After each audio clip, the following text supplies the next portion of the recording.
call, Kiko. Ha? Huwag kang magpadala sa mga tanga na mga DDS. Ha? Huwag kang magpadala sa mga tanga.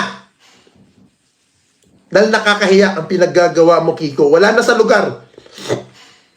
Kagaya niya, tatanong ka pa sa posting mo. Doon sa rally na pinapanawagan mo. Nang sabi mo, pwede bang magdala ng mga airsoft sa protest bukas? O makukulong kami?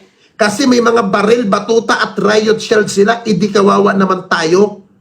Normal ba yan sa isang congressman na sabihin mo na para bang tilang nag-uudyok ka, para bang iniingganyo mo ang mga tao na maghimagsik, para bang tila na gusto mo magkagulo lalo?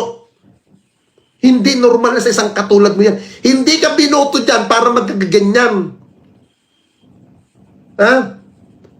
Alam mo, naaawa ko sa mama mo, kay Ate Jenny.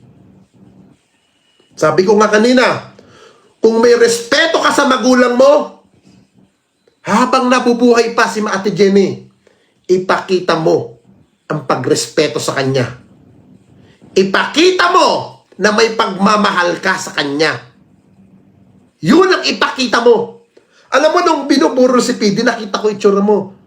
Kahit paano malungkot ka. Umiiyak ka nung panahon na binurol si PD. Alam mo yung pag-iyak mong yung, Kiko, walang silbi. Dahil hindi na naramdaman yun ng papa mo. Hindi na naramdaman. Ngayon, ipakita mo kay Ate Jenny na habang buhay siya, na meron siyang anak na kagaya mo, na may pagmamahal at may pagrespeto. Ipakita mo.